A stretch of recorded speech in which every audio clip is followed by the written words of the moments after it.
กราบสบายดีพ่อแม่พี่น้องของไปเพื่อสุขุสุคนเนาะมาพบพ่อกันอีกคือเก้ากับบ่าวจอนพากินเนาะมื้อนี้บ่าวจอนจะพาทุกคนมากินนี่เนาะอาหารแรงของเฮาเนาะก็จะประมาณนี้ทุกคนกะสิมีแกงเห็ดฮ้อนๆเนาะแล้วก็ลาบเป็ดทุกคนมื้อนี้บ่าวจอนได้สั่งลาบเป็ดกับแกงเห็ดมากินแล้วก็ข้าวเจ้าของเฮาเองนั่นถ้วยบักใหญ่เลย สิกินเบิดบ่หน้าตาอาหารเฮาก็สิประมาณนี้ทุกคนนี่ลาบเป็ดแซ่บๆมีผักกินกับเนาะเพิ่นแถมมาให้แล้วแกงเห็ดฮ้อนๆนี่ทุกคนมีข้าวจ้าเนาะมื้อนี้สิกินเบิดบ่หรือว่าสิบ่เบิดคือเพิ่นเนี่ยเนาะมามาเริ่มลงมือกันเลยบ่มีโต๊ะเนาะกินกับเพื่อนกันเลยมาเริ่มต้นที่แกงเห็ดเนาะจะมีเห็ดหลายอย่างตอนนี้ใหญ่นี่ทุกคน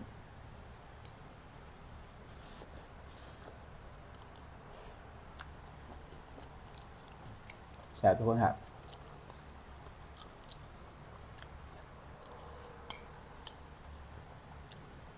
อาจจะกินข้าวแรงเนาะมื้อนี้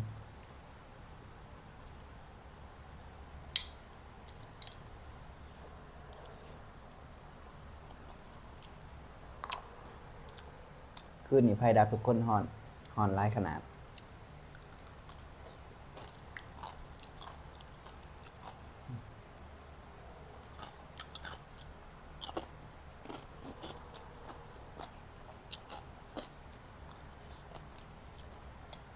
เดี๋ยวเรามาลองชิมหลับเป็ดนะทุกคน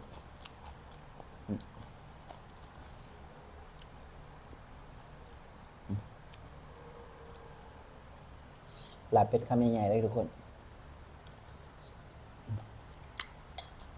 ใส่แถวทุกคนมะเขือ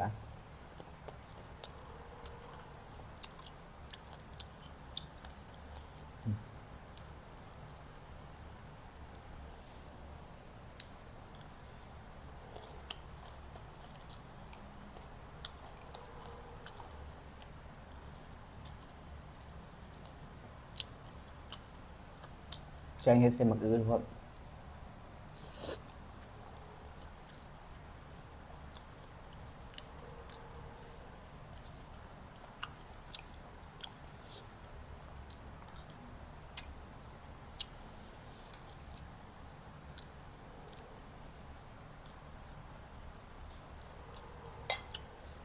มะแกง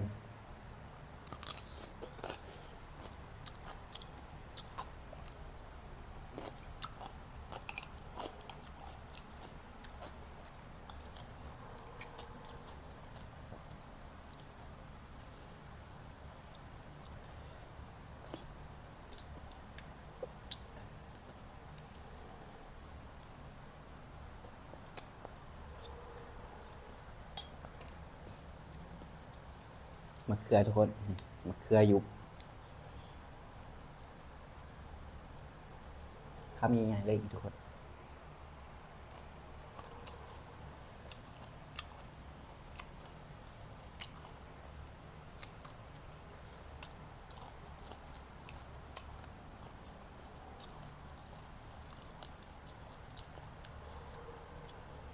หอมบัว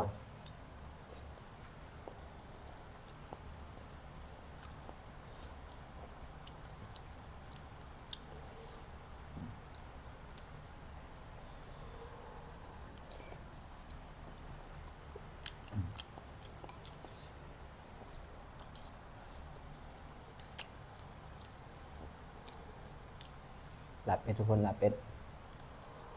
มันเริ่มมากินกัน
อนทุกคนฮอน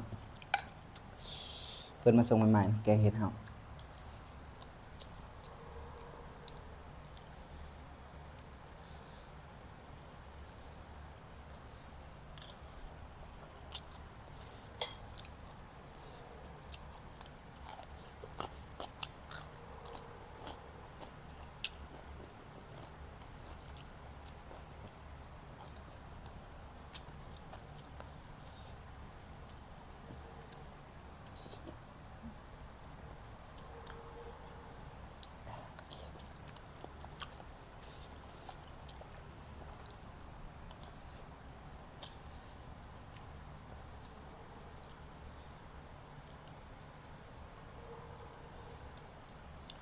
เฮ็ดหูหนู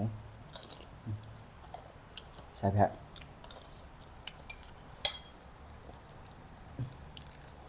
ผัก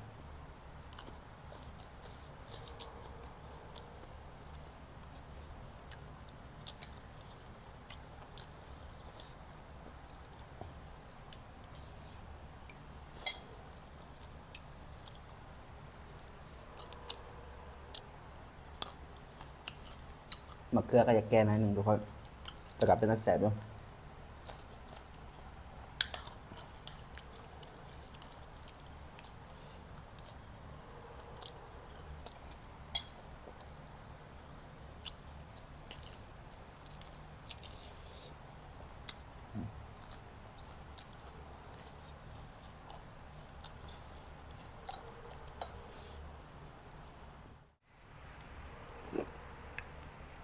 เสิร์ฟน้ำแสบๆทุกคน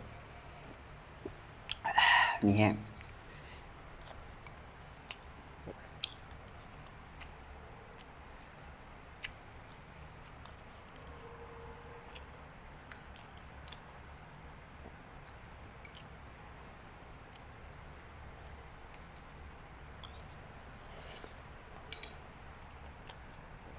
พริกเพิ่นแถมมา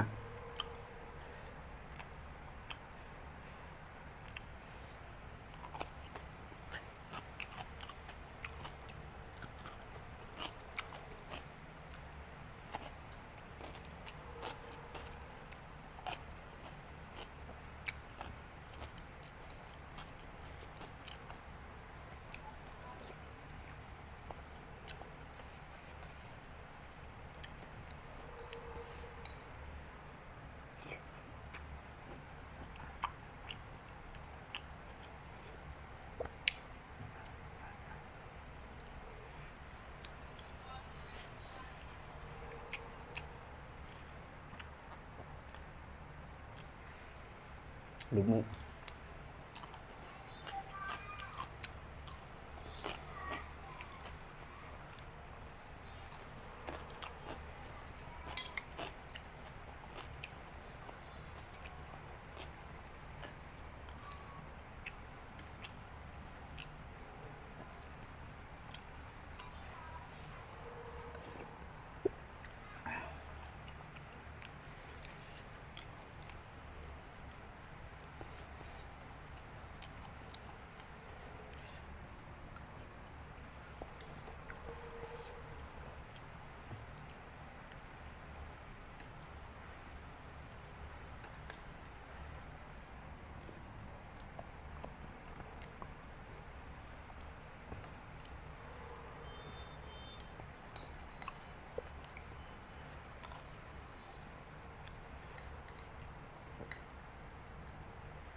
ข้าวเบิดก่อนพี่น้องข้าวเบิดทำกำลังกินเล่นลาบเป็ดก็ยังอยู่เนาะลาบเป็ดทำก็ยังแกงเห็ดก็ทำก็ยังมีแต่ข้าวเนาะกินข้าวเบิดก่อน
ครับทุกคน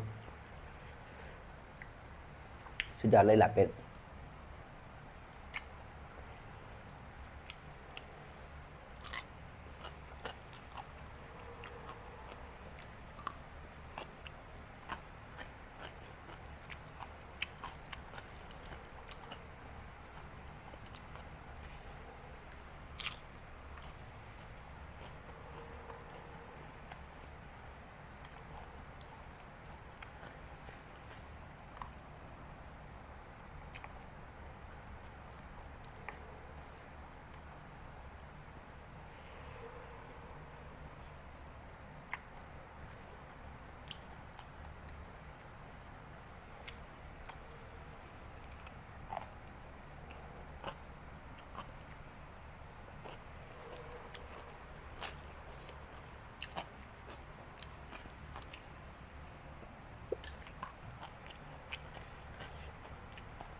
บ่ไหวแล้วพี่น้อง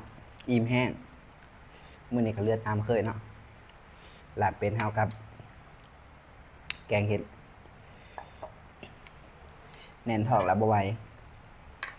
ไว้โอกาสหน้ามาพบกันใหม่เนาะสำหรับมื้อนี้ขอลาไปก่อนสบายดี